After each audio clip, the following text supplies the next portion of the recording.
자, 우리 고전 소설의 선생님이 이야기를 한번 해볼게요. 설화가 고전 소설이 되었어요. 자, 고전 설화는 처음에 선생님 구비전승됐다고 했잖아요. 네. 그러면 이제 소설은 처음에 소설은 한문 소설이에요, 여러분. 네. 그래서 그 가장 최초의 작품이 바로 김시습의 금오신화라는 거거든요. 그래서 오늘 그 금오신화를 배울 건데요. 설화와 소설의 가장 큰 차이는 무엇이냐? 설화는 사건을 전달하는 것 위주예요. 옛날에 한 용사가 살았다. 공주가 납치되자 신하들을 이끌고 지하국으로 내려갔다. 공주의 도움을 받아 지하의 적을 무찔렀다. 신하의 배신으로 갇혔다. 그 다음에 다시 또 조력자의 도움을 만나 올라왔다. 그래서 공주와 결혼했다. 뭐 이런 식으로 사건을 전달하는 것 위주로만 되어 있어요. 그런데 고전 소설은 선생님이 일단 소설가래요. 그럼 뭐가 중요하다 그랬죠? 스토리. 스토리, 이건 스토리. 갈등? 스토리 말고 플롯이 중요해요. 플롯이 바로 구성인데요. 그렇지, 구성을 이루려면 뭐가 중요하다? 갈등이더라. 그래서 갈등이 중요한데 선생님이 또 갈등을 이루는 다른 말은 뭐라 그랬죠? 어려운 말 있어. 자의 세계화. 진짜 어렵네. 그 다음 또 하나 더 어려운 말은 세계의 질서에 어렵네. 저항하는 써야 자의 의지. 갈등 중심. 그래서 이렇게 되어 있어요. 저기 사건 전달하는 게 위주라면 고전 소설은 갈등의 발생과 그 해결 과정을 보는 게 소설이에요. 그런데 우리나라 지금 최초의 고전 소설이 뭐냐? 김시습의 금오신화예요. 금오신화는요, 신비로운 5가지의 이야기로 되어 있거든요. 그러니까 중국의 신화의 영향도 받고 또 우리나라의 여러 설화 갈래의 영향들도 받아서 신비로운 5편을 만들었어요. 그런데 여러분, 여기가 왜 설화가 아니라 이제부터는 소설이라고 불러주느냐? 일단 요놈은 한문 소설이고요. 우리나라 최초의 소설이요. 소설 문학의 효시작이라고 불러줍니다. 최초의 소설인데요. 자, 그러면 얘가 왜 설화가 아니라 소설이 되었느냐? 이게 있으니까. 갈등이 첨예하게 드러나기 때문에 이제부터는 소설이라고 불러주는 거예요. 자, 그러면 세계 질서에 저항하는 자의지라는 것이 무엇인지 선생님이 한번 설명을 해볼게요. 이걸 알려면 김시습의 생애를 아셔야 돼요. 선생님이 김시습의 생애 얘기해 준 적 있나요? 김시습은 조선의 대표적인 생육신의 하나죠. 생육신이 뭐예요? 단종. 단종에 대한 의리를 살아서 지킨 사람. 얘들아, 이거 잠깐 지울게요. 맞아요. 우리 개유정난을 빼놓을 수가 없죠.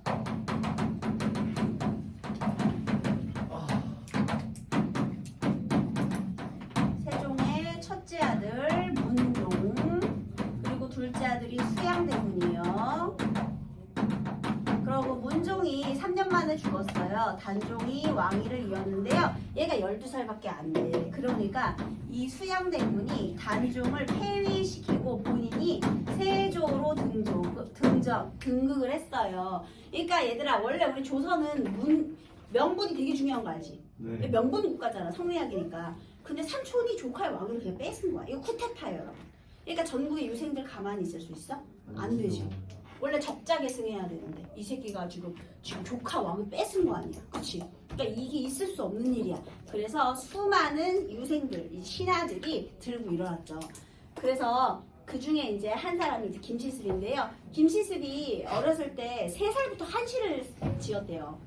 너네 3살 때 뭐 했어? 그 말 들은 거 같아. 그래, 그래서 임금님의 총애를 받았단 말이야. 엄청난 총애를 받았죠. 그러다가 엄마가 죽어서 방황을 하고요. 엄마가 죽어 되게 효심이 깊었는데 엄마가 죽었을 때, 사춘기 때 엄마가 죽었으니까 이제 방황을 하겠지? 그런 다음 또 하나, 이 세조가 왕위를 찬탈했다는 이야기를 듣고 난 이 더러운 헬조선에서 도저히 살 수 없어. 그래서 딱 절필을 선언하고 과거 시험도 보지 않고 산속에 틀어박혀서 지은 소설이 바로 저거예요. 금오신화. 산속으로 갔어. 아니, 산에 틀어박혔죠. 맨날 산으로 갔어. 산으로 가야 돼. 은차라, 정신 차려. 당연히 네, 정신 차리세요. 그래서 여러분 잘 보세요.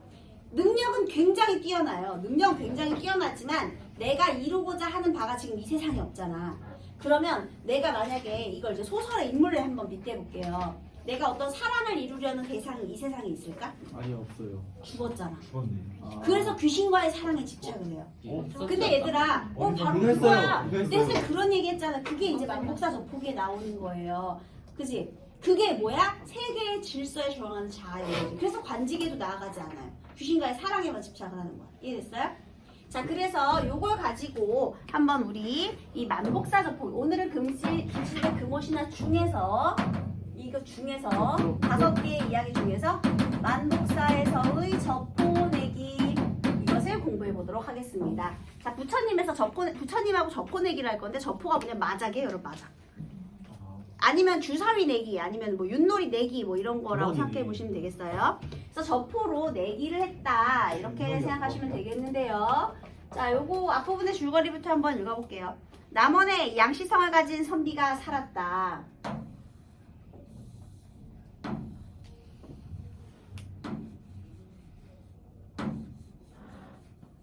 한개예요 저기. 아니요?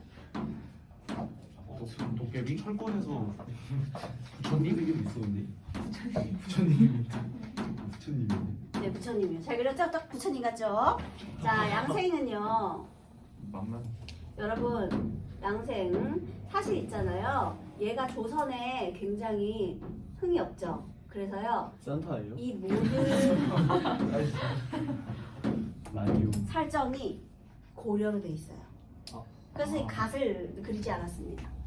뭐예요? 모자. 왜 고려 사람들 이런 모자 쓰고 있죠? 아, 네. 그래요? 고려. 알아요. 네, 고려예요, 고려. 배경이 우리나라긴 우리나라인데 고려 시대가 배경으로 돼 있어요. 그런데요, 이 양생이 지금 굉장히 수심이 가득해요. 왜 수심이 가득하냐? 볼게요. 그는 일찍 부모를 여의고 장가도 들지 못해 만복사 동쪽 골방에서 외로이 지냈다. 흙수저예요. 불우한 어린 시절을 지냈죠. 왜 불우해? 김시습이 불우해요. 김시습이 불우해. 지금 원하는 대로 되질 않잖아요. 그래서 김시습이 불우하기 때문에 이렇게 지금 불우함을 이야기하고 있고요.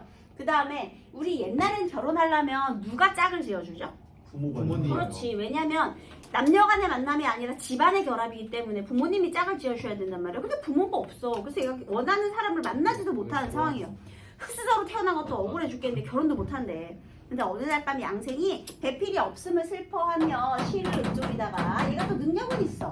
시를 읊조리다가 허공에서 그에게 배필이 생길 것이라는 응답이 들려온다. 뭔가 신비스럽죠, 여러분. 이렇게 비현실적 요소를 우리가 전기적 요소라고 하거든요. 전기소설이에요. 일단 귀신이랑 사랑한다는 것 자체가 비현실적이에요. 전기소설이에요.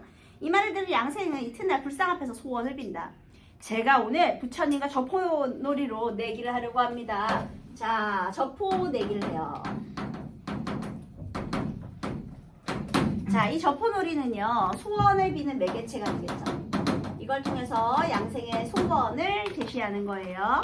만약 제가 진다면 법회를 베풀어 부처님께 공양을 올리도록 하겠습니다. 만약 부처님께서 진다면 아름다운 여인을 점지해 주시어 제 소원을 이루도록 해 주십시오. 아, 얘 소원이 뭐예요? 여인 만남. 아, 여친소. 완전히 여미세요, 그죠? 네. 나 여자친구 소개시켜줘! 이렇게 된 거죠. 근데 웃기죠? 부처님한테 여자 소개시켜달라고. 좀 약간 정신 이상해, 그지? 어쨌든 이렇게 소원을 빌었대요. 그런데 당연히 이 경기의 승자는 누가 되겠습니까? 양생이지. 이건 뭐 안 봐도 알겠죠? 기도를 마치고 나선 저포놀이를 시작하였다. 결과는 양생의 승리였다. 그러자 양생은 그 불상 앞에 무릎을 꿇고 이렇게 말했다. 승부는 이미 정해졌으니 절대로 약속을 어기시면 안 됩니다. 그러고는 불상 앞에 놓인 탁자 밑에 숨어 그 약속을 기다렸다. 이게 뭐냐면요. 지금 부처님 저랑 내기하시는 겁니다. 제가 이기면 여자 소개시켜줘야 돼요. 하하, 내가 이겼다. 약속 어기시면 안 됩니다. 한 다음에 분명히 일어날 것이기 때문에 왜 있잖아요. 불상이 이렇게 있으면 그 밑에 의자 같은 게 있잖아요. 그 밑에 숨어가지고 여자가 우리를 기다리고 있는 중이에요. 너무 무섭지. 무서워요. 그래서 여기서 이렇게 이 부처님이 약속을 지키나 안 지키나 보고 있는 중입니다. 얼마 후 한 아름다운 여인이 들어왔다. 여러분 딱 여인 들어오자마자 양생이 무슨 생각했을 것 같아요? 오? 약속 지켰다. 내 건가? 했겠지 얘가. 그치? 딱 얘가 그래가지고 양생이 이렇게 여친소 해줘. 그래서 저포내기에서 이겼단 말이에요. 결국에 이겼어요. 그럼 이제 얘가 기다리겠지. 이 여자를 기다리겠지. 근데 여기에 아름다운 여인이 들어온 거야. 걔는 심지어 예뻐.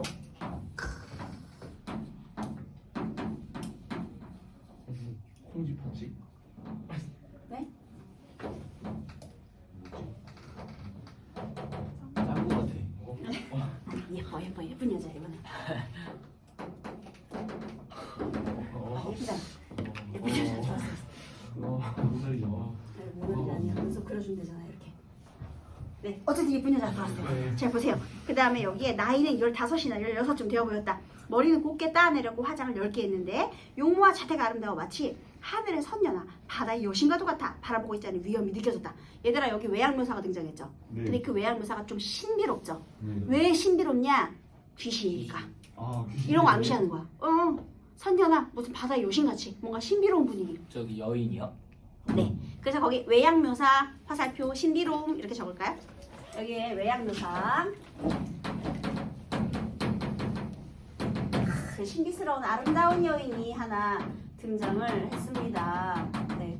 그래서 아름다운 여편네가 한 명 등장했는데요. 그러니까 얘가 더 좋았겠지. 양생이 부처님이 역시 브라보 했겠어요. 자 그런데요. 여인은 기름이 든 병을 들고 와 등잔에 기름을 붓고 향로에 향을 꽂은 다음 부처님 앞에 3번 절하고는 무릎을 꿇고는 한숨을 쉬며 이렇게 말했다. 인생의 방명함이 어찌 이렇듯 할까? 그러더니 품속에서 뭔가 글이 적힌 종이를 꺼내 탁자 앞에 바쳤다. 그 내용은 다음과 같았다. 자 얘가 지금 이 부처님한테 보통 이제 소원을 빌러 오잖아요. 그래서 얘도 또 얘가 한숨을 내쉬고요. 한숨을 내쉰 다음에 여기에 또 어떤 소원 종이를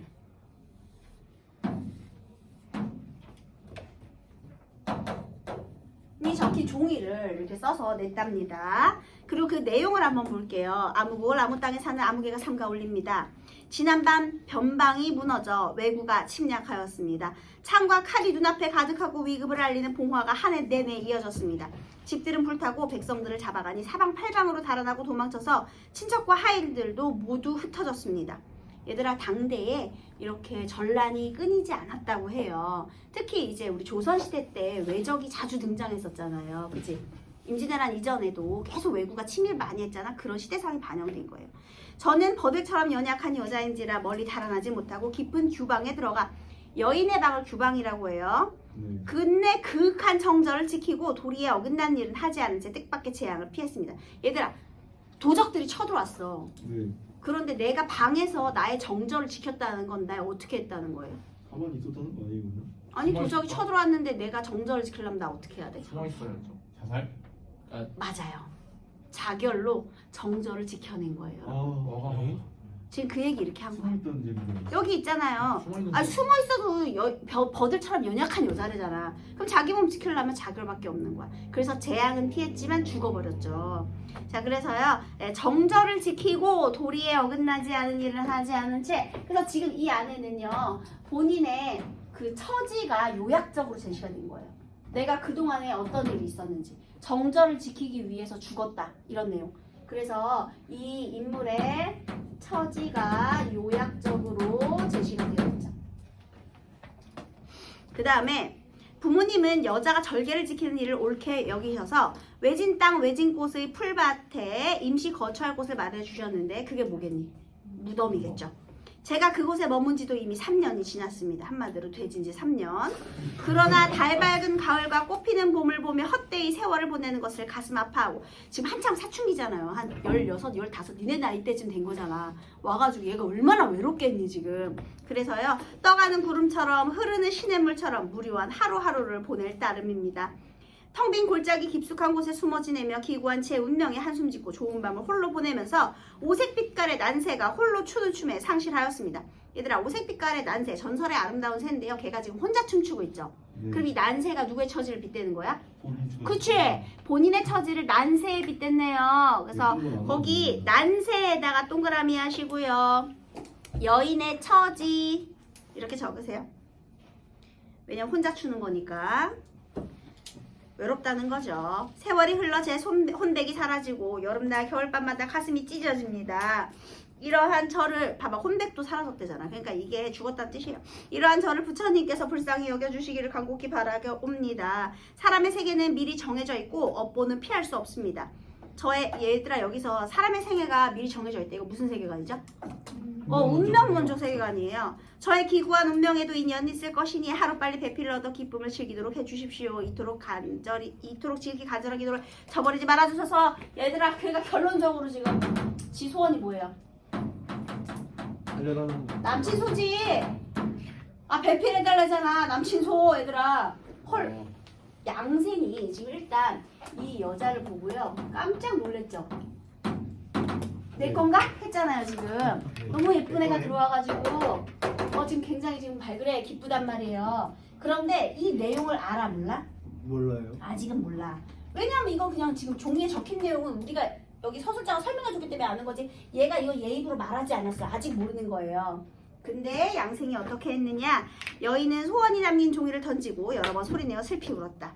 양생이 좁은 틈 사이로 여인의 자태를 보고는 정을 진정하지 못하고 뛰쳐나가 이렇게 말했다. 야, 이 양생이 이놈 봐봐. 일단 예쁜 여자 들어오니까 지금 정을 참지 못한 거야. 욕정이 치밀어 오른 거야. 그래서 등장했죠. 그래서 조금 전에 부처님께 글을 마친 일은 무슨 일 때문인가요? 물어본 거예요. 그러니까 너 여기 왜 온 거야? 이렇게 물어본 거죠. 여인이 바친 글을 읽어보고 나자 양생의 얼굴에 기쁨이 흘러넘쳤다. 그래서 처음에 그냥 나왔거든요. 근데 글을 읽으니까 너무 기쁘지. 왜? 내 소원하고 얘 소원이 똑같잖아. 얘가 바로 부처님이 점지해준 그 여편네구나 라는 걸 알게 된 거죠. 근데 여러분 이때는 얘가 죽었다는 걸 알까 모를까? 몰라요. 아직은 몰라요. 마음이 급하니까 이런 것만 받겠지, 그치? 그래서요, 얘가 막 좋아하는 거야. 근데 너네가 만약에 이 여자라고 생각해봐, 얘들아. 양생의 행동을 한번 상상을 해보세요. 이 여자 입장에서 어때? 걔한테 같아요. 그치? 너무 급하지? 너무 싫잖아요. 그래서 얘가요, 봐봐요. 그대는 어떤 사람에게 혼자서 이곳에 오셨나요? 했어요. 그래서 여인이 저 또한 사람입니다. 어찌 의심하실 것이 있는지요? 이건 또 무슨 소리야? 누가 사람인지 아닌지 물어봤어요? 아니요. 근데 이 여자 지금 갑자기 너 여기 어떻게 온 거야? 했더니 저 역시 사람입니다. 이거 지금 뭐 하는 거죠, 여러분? 질렸어요. 도둑이 제발 저리는 거지. 누가 사람이냐고 물어본 거야? 여기 어떻게 왔냐고 물어봤지? 근데 여기서 지가 사람이라고 얘기하는 건 자신의 정체를 감추고 싶은 마음인 거예요. 그쵸? 거기다가요. 자신의 정체를 감춤 이렇게 적으세요. 왜냐하면 첫 만남부터 나 귀신인데 나 괜찮아? 이렇게 물어볼 순 없잖아요. 자신의 정체를 감추는 거예요. 도둑이 제발 저린다고 하는 겁니다. 그 다음에 이제 얘기해요. 그대는 아름다운 배필을 얻으면 그만이니 이렇게 다급하게 제 이름을 물으실 필요는 없겠지요. 한마디로 얘는 마음을 나눌 사람을 원하는데 얘 하는 꼬라지를 보니까 너는 그냥 치마만 입으면 다 좋은 거 아니냐 이런 거죠. 나는 마음을 나눌 사람을 원하는 거잖아. 얘가 너무 서두르니까. 그러니까 처음에 이렇게 얘가 한번 거절을 해요. 밀당의 고수예요. 그러자 양생이 어떻게 했을 것 같아? 집착. 아, 내가 너무 서둘러서 미안하다. 일단 우리 술 한잔 하자 해가지고 다른 방으로 데려가요, 여러분. 그래서 술을 먹이고 하룻밤에 정을 쌓게 됩니다, 여러분. 자, 여기서 오늘 교훈이 있죠. 여자 꼬시려면 뭐 해라? 술 술 먹어라. 먹여라. 이런 교훈이 있어요. 그래서 여러분, 미안해요. 이거 농담이에요, 여러분. 정신 차려. 그래서 여기서 이제 천안밤에 정을 쌓고 얘가 얘기해요. 사실 나 귀신이었다. 근데 괜찮대. 그런 다음에 얘가 일단 만복사에서 그래서 이렇게 사랑을 나눴죠. 그 다음에 우리 집에도 한번 가볼래? 해서 데려가요. 그 우리 집이 이제 그 무덤이잖아요. 네. 그치? 그래서 우리 집에 갔다 거기서 한 3일을 재밌게 놀아요. 그런데 얘가 이제 고백을 해요. 여기에 3일은 사실 인간 세상의 3년과도 같다. 이것도요. 인간 세상에서 얘가 헛되게 시간 보내는 그런 걸 이제 비꼬는 거죠. 근데 어쨌든 얘가 여기서 이제 3년이 갔다. 너 이제 인간 세상으로 가야 될 것 같다. 그래도 우리 한번 이제 이렇게 좀 만족할 만큼 회포를 풀지 않았냐. 한번 이렇게 소원을 한번 이뤘지 않냐. 그런데 이 생과 사의 법도가 다르기 때문에 인간 세상과 명부의 법도가 다르기 때문에 이제는 가야 한다. 이런 얘기를 해요. 그래서 얘가 이제 마지막으로 우리 부모님도 한번 만나볼래? 해요. 그래서 얘가 원래 되게 높은 집안의 사람이었거든요. 그래서 그때 그 무덤 속에 있는 은잔을 하나 주면서 그 은잔을 들고 어디에 서 있으라고 얘한테 말을 해요. 그래서 얘가 그걸 들고 서 있어. 근데 갑자기 어떤 마차가 막 지나가다가 끽 쓰더니 아니 저 은잔은 3년 전에 우리 아가씨가 죽었을 때 내가 무덤에 같이 묻어준 그 은잔 아닌가? 하고 그걸 또 알아봐요. 우연성이죠, 여러분. 달리는 말에서 그걸 어떻게 알아봐? 3년 전에 묻은 걸. 근데 어쨌든 그 은잔 때문에 그 부모님하고 만나게 돼요. 그래서 얘가 막 그런 얘기를 했다? 그때 부모님이 처음에 믿어 안 믿어? 안 믿겠지. 그래서 좀 의심을 하죠. 그런데 얘 눈에는 얘가 보인다는 거야. 자기네들 눈에는 얘가 안 보이는데 그래가지고 어떤 방에 한번 넣어봤어요. 그랬더니 밖에서 또 들리면 두런두런 소리가 나. 가서 보면 없고. 그 다음에 또 밖에서 들으니까 막 여자랑 막 얘기 나누는 소리가 들려. 그래요. 그래가지고 거기서 또 하룻밤을 보내게 하고 인정을 하고 그 다음에 얘 말을 믿은 다음 잘 제사를 지내주고 뭐 이렇게 했다거든요. 자, 여기서 이 죽은 최씨 여인은요. 저 중에 누구를 의미할까요? 단종. 그래 단종이야. 그러니까 얘가 왜 귀신과의 사랑에 집착을 하느냐? 내가 원하는 사람은 이미 죽고 없거든요. 그 다음에 얘가 현실에서 불우하게 살았죠. 부모님도 없고 결혼도 못하고 그게 이제 잘 본인의 생애하고 닮았다는 거죠. 능력은 있지만 불우하죠. 하지만 죽은 사람과는 어떻게 할 수 없기 때문에 그렇게 된 거죠. 그래서 나중에 이 여자가 얘기를 해요. 나는 이제 다음 생에 남자로 환생을 하게 되었다. 너도 공덕을 쌓아서 좋게 나중에 환생할 수 있게 너도 네 앞길에 뭐 이렇게 최선을 다해라 이런 조언을 남기고 얘가 성불을 하거든요. 자 그런데 어쨌든 왜냐면 단종 입장에서 상상을 해봐. 죽었으니까 너도 네 능력 있으니까 너도 그냥 이제 난 이제 죽은 사람이니까 너 열심히 해 이렇게 생각할 수 있잖아요. 그런데 이 양생이 어떻게 했을 것 같아요? 평생 그녀를 잊지 못하고 뭐 어떻게 죽었는지도 모른다 이렇게 되거든요. 한마디로 본인은 단종에 대한 의리를 끝까지 지키겠다는 의지가 되는 거죠. 이해되셨나요? 그래서 그런 내용이 들어가 있어요. 그래서 우리 이 만복사에서의 저포내기는요. 우리 김시습의 불우한 생애를 함축하고 있으면서 또 이렇게 전기적인 요소를 전하고 있더라. 이런 내용이 되겠습니다, 여러분. 자, 윗글에서 저포의 기능으로 가장 적절한 것은 몇 번일까요? 2번? 네? 네? 네. 적절한 것. 5번? 그렇죠. 양생과 여인이 만나는 계기가 되겠죠. 왜냐하면 얘가 여기서 이겼기 때문에 거기서 기다린 거잖아. 네, 그 다음 기억부터 미음 틀린 내용 한번 골라볼게요. 기억은요. 양생은 불상 앞에 무릎을 꿇고 말했대요. 욕망을 이루고 싶은 심리를 행동, 무릎 꿇는 행동으로 드러낸 게 맞고요. 또 용모와 자태가 아름다워 선녀 같고 여신 같았다. 비유적 표현을 통한 외양 괜찮죠? 그 다음 디귿은요. 3이 틀린 것 같아요. 맞아요. 자책감이 틀렸죠. 얘가 정절을 지킨 거에 대해서 후회하지 않아요. 잘한 행동이에요. 그런데 다만 내가 연애를 못 해보고 죽은 게 너무 서러운 거야. 그래서 이제 남자 소개시켜 달라 이렇게 되는 거죠. 그래서 3번 틀렸고요. 그 다음에 과장된 표현. 밤마다 가슴 찢어지면 안 되죠. 그 다음에 되묻는 방식은요. 저 또한 사람입니다. 어찌 의심하십니까? 되물었죠. 그래서 이게 맞는 소리가 되겠습니다. 자, 그 다음에 A와 B를 비교한 내용인데요. A는 그 양생의 기도고요. B는 여인이 적은 글이에요. 그러면 비교하면 어떤 게 맞는 말일까요? 3번에서는 둘 다 우회적이지 않아요. 둘 다 배필 소개시켜달라 직접적으로 얘기했고요. 5번 아니에요? 아니에요. 왜냐하면 특정한 상황을 가정하여 강한 의지를 드러내었다라고 했잖아요. 근데 특정한 상황을 가정한 일이 없어요. 그냥 소개시켜달라고 4번. 했잖아. 이건 무슨 상황을 가정한 게 아니죠. 1번? 그래서 정답이 4번이죠. 왜냐하면 인물의 내력 여기 있잖아. 얘는 그냥 소개시켜달라고 했고 얘는 자기 처지를 막 드러내면서 소개시켜달라고 근데 했잖아요. 둘 다 강한 의지를 그 연애하고 싶다는 강한 의지가. 아예 근데 특정한 상황을 가정하여 했잖아. 특정한 상황이 아니라 그냥 소개를 시켜달라고 했어. 네, 그래서 틀린 겁니다. 그 다음에요. 만독사 저포기의 양생은 불우한 삶으로 인해 현실 속에서 자신의 욕망을 실현하지 못하는 인물이다. 양생은 결국 현실에서 문제 해결의 출구를 만들지 못하다가 환상세계의 존재와 교류하게 됨으로써 욕망의 충족을 경험한다. 하지만 현실세계와 환상세계는 서로 다른 질서로 이루어져 있다. 그래서 환상세계에서 이루어온 욕망의 성취는 현실까지 이어지지 못한다. 자, 동그라미 1번. 양생과 여인이 만나는 만복사. 현실 세계의 존재와 환상 세계의 존재가 교류한다. 괜찮죠? 둘이 만났으니까요. 양생이 배필을 얻지 못했다는 것은 현실에서 욕망을 충족하지 못한 채 살아왔다. 괜찮죠? 네. 저포놀이를 하는 것은 현실에서 이루지 못한 욕망을 부처의 힘을 빌려 이루려는 것. 괜찮죠?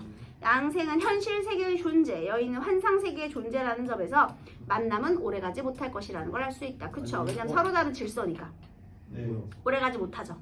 오래가지 못해요. 네, 그래서 헤어져요 둘이. 그 다음 사람의 생애는 미리 정해져 있다는 여인의 말은 현실 세계와 환상 세계에 서로 다른 질서가 작용한다는 말을 볼 수 있다. 이거 틀렸는데 왜 틀렸는지 알아요 여러분? 지금 4번이. 인과관계가 안 맞아요. 다시 사람의 생애가 정해져 있다. 이건 그냥 사람은 각자 저마다 정해진 운명이 있다라는 거죠. 근데 이게 현실 세계와 환상 세계의 질서가 서로 다르다? 이 말하고 관계가 없는 거야. 이거는 마치 뭐냐면은 선생님 저 배가 고프니까 축구를 볼게요. 이런 하고 똑같은 거야. 말이 안 되죠. 개소리지 개소리. 얘도 그런 거야. 이거는 그냥 사람의 각각 운명이 정해져 있다. 이것과 현실 세계와 환상 세계의 질서가 서로 다르다. 이거는 인과관계가 맞지 않는 거예요. 그래서 틀린 거야. 앞뒤가 이어지지가 않잖아. 이해되셨나요? 네. 그래서 5번 같은 오답이 여러분이 풀기엔 제일 어렵죠. 인과관계 안 맞는 거. 4번 같은데. 4번 왜? 4번 같아요. 왜? 양생은 예측하지 않았잖아요. 아니, 그러니까 현실 세계의 존재, 환상 세계의 존재니까 만남이 오래가지 못할 것이다 라는 말은 보기를 한번 보실래요? 보기의 밑에서 세 번째 줄 보면 현실 세계와 환상 세계는 서로 다른 질서로 이루어져 있다. 그래서 현실 세계에 이어지지 못한다. 이런 말 있죠. 이 보기를 미루어 보면 이게 서로 다른 질서로 되어 있기 때문에 만남이 오래가지 못하게 되는 겁니다. 그래서 여러분 이 금오신화는 결말이 다 비극적이에요. 결말 비극적일 수밖에 여러 없지. 개예요? 5개. 지금 이게 그 중에 하나예요? 아 맞아요. 이제 이생 규장전, 이생이 담장을 엿보아 그래서 이제 걔가 결혼을 하게 되는데요. 이번에는 결혼했는데 걔가 죽어요. 근데 그 여인은 귀신이 된 채 다시 찾아와요. 나 억울해서 그냥은 못 가겠다. 귀신인 나라도 받아준다면 같이 살아볼래? 그래가지고 또 같이 살다가 나중에 또 이제 질서가 다르니까 서로 이별하게 되고요. 또 하나는 추유 부벽정기라고 이제 술 취해가지고 부벽정에 올라가요. 근데 거기에서 기자왕의 딸인 선녀를 만나가지고 이렇게 얘기를 하는데 거긴 또 역사의식이 좀 강조되어 있고요. 또 나머지 2개는 하나는 염라국 가는 거고 하나는 용궁 가는 거예요. 그런 내용으로 되어 있습니다. 자, 그 다음 84페이지 사시남정기 잠깐 볼게요. 5번 아니에요? 네, 5번 안 했나요? 아, 5번 여기서 양생의 심리를 표현하기에 가장 적절한 것은 1위 1배 무슨 뜻이죠? 하나 좋고 안 그. 네, 하나에 기뻐하고 하나에 슬퍼하고 하는 거죠. 환호 작약은 뭐예요? 좋아하는 거. 환호하고 꺄 소리 지르는 거, 좋아하는 거. 네. 그 다음 송무백렬은요. 그 소나무가 무성하면 옆에 있는 백나무가 기뻐한다. 무슨 뜻이게요? 너도 좋아. 옆에 친구가 잘 되는 걸 보고 같이 기뻐해 주는 거예요. 착한 마음이지 진짜. 나처럼. 예, 주변에 사람이 잘 되면 친구가 잘 되니까 진짜. 그걸 같이 기뻐해 주는 게 송무백렬입니다. 대성통곡은 알겠지? 네. 크게 슬퍼하는 거. 경천동지는 뭐야? 동시. 하늘이 놀래고 땅이 움직이는 거야. 깜짝 놀라는 거죠. 하늘과 땅이 움직일 정도로 깜짝 놀라면 경천동지한다라고 해요. 그 정답 몇 분이? 에? 5번? 에? 양생의 심리인데? 2번 아니야? 이야호지 얘들아 예쁜 년이 나타났는데 환호 자격해야죠. 자, 다시 남정기를 볼게요. 여러분 혹시 우리 인현왕후 아시나요? 이년왕후 들어봤. 인현왕후를 내쫓게 한 에? 정희빈 맞습니다. 사시 남정기는요, 사시가 남쪽으로 가게 된 까닭에 대한 이야기예요. 사시가 왜 남쪽으로 가게 되었느냐, 바로 사시가 인현왕후예요. 그래서요, 여기 사시의 적인 교씨가 등장하거든요. 그 교씨가 바로 장희빈입니다. 그때의 왕은 숙종인데요. 이 김만중이라는 사람이요, 장희빈이라는 희대의 악녀에 빠져서 우리 인현왕후를 내친 숙종에게 이렇게 돌려서 교훈을 주기 위해 쓴 글이에요. 김만중은 유배갑니다, 여러분. 이것 때문에 유배간 건 아니지만요. 예. 그래서 지금 얘는 교훈을 주기 위한 건데 우리 이런 소설류를요 가정소설이라고 불러줘요. 가정소설은요 갈등을 하는데 누구와 누구의 갈등이냐, 바로 첩과의 갈등. 우리 조선시대 때 첩의 갈등 많잖아요, 그쵸? 왜냐면 1, 9 받쳐지기 때문에, 그치? 첩 간의 갈등도 있고요. 또는요 전처의 소생과 계모 사이의 갈등, 이것도 많이 나와요. 그게 바로 우리 장화 홍련전 이런 것들. 장화 홍련. 전처의 소생과 네. 새로운 엄마 계모 사이의 갈등이죠. 그러니까 신데렐라처럼. 신데렐라가 신데렐라도 그렇고 뭐 있잖아요. 걔 누구죠? 걔 그 사과 묻는 애가 누구죠?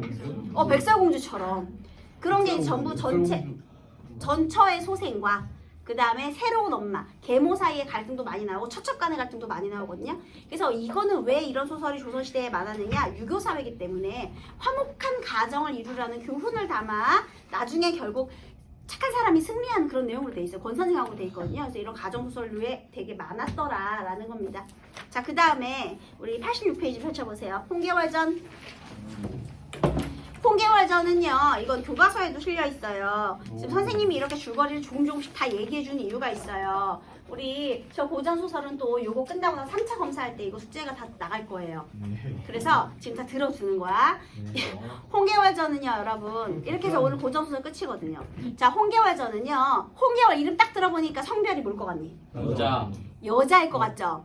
여성 영웅 소설이에요. 그래서요, 이건 이제 조선 후기의 소설인데 여성 의식의 성장을 보여주는 거죠. 여성 영웅의 활약이에요. 그런데요, 여기에서 여성 영웅이 아직은 조선시대이기 때문에 활약을 하려면 일단 남장을 해야 돼요. 남장 모티프가 등장을 하고요. 얘가 어렸을 때 부모님을 전란으로 인해서 이별하게 되었어요. 그래서 얘가 성별을 고쳐요. 남장을 하는 거예요. 이름을 평국이라고 고칩니다. 그러다가 나중에 이제 조력자에 의해서 구출이 되고요. 거기에 있는 아들과 함께 성장을 해요. 걔가 이제 보국이에요. 그래서 평국이랑 보국이가 같이 도사 밑에서 막 수련을 해. 그러고 나서 이제 과거를 봤는데 누가 더 성적이 좋을까?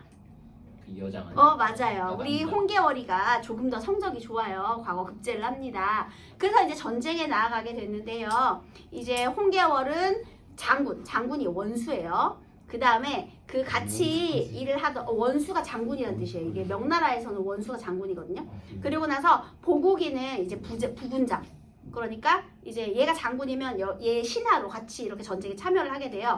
어쨌든 큰 공을 세우고 들어왔어요. 근데 이제 전쟁으로 몸이 많이 상했잖아. 그래서 천자가 얘가 너무 예쁘니까 어이를 보내 진맥을 하게 한 거예요. 아뿔싸.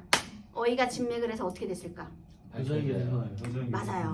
그래서 여자인 게 밝혀졌어요. 자, 그러자 천자의 반응 어떻게 했을 것 같아요? 모른 척했어.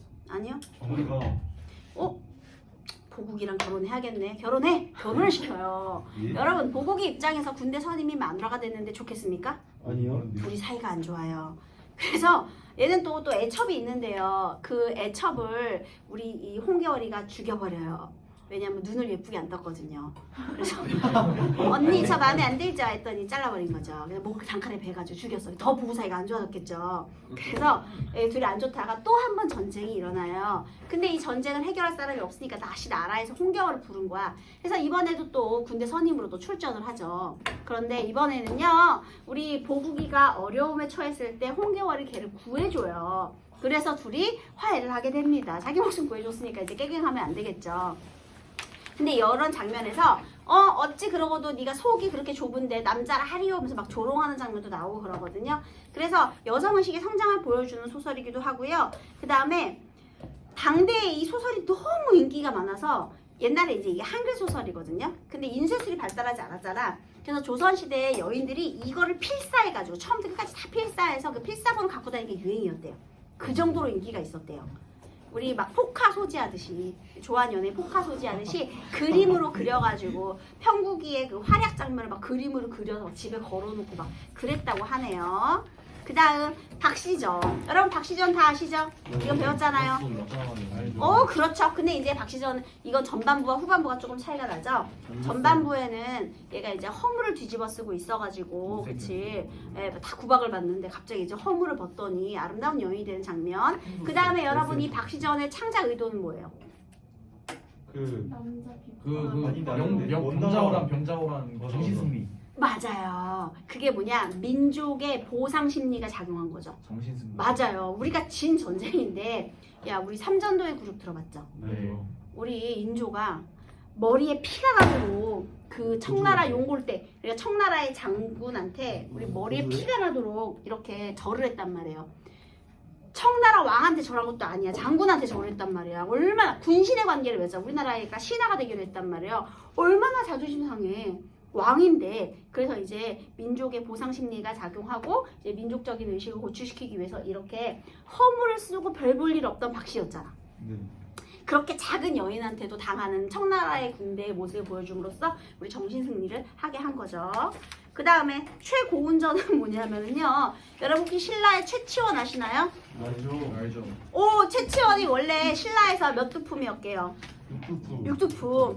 근데 얘가 또 어렸을 때 비상해. 그래서 신라에 있으면 나는 여기서 출세할 수 없다. 당나라로 넘어가요. 그래서 당나라에서요, 빈공과라는 외국인 전형 과거 시험에 급제를 한 거예요. 그래서 얘가 이제 봐봐, 신라 시대 때 이렇게 훌륭한 사람이 있었다는 걸 또 민족의 보상 심리와 관련해가지고 중국 새끼들 코를 납작하게 해주고 싶은 거야. 그래서 이 최치원이 최고운인데요. 이 최고운의 활약을 통해서 또 우리 정신 승리를 하는 그런 내용이 되겠습니다. 그리고 춘향전, 흥부전 이런 건 아시잖아요, 그죠? 네, 그래서 여기까지는 나중에 선생님이 또 숙제로 내줄게요. 일단 조기까지 숙제해 오세요.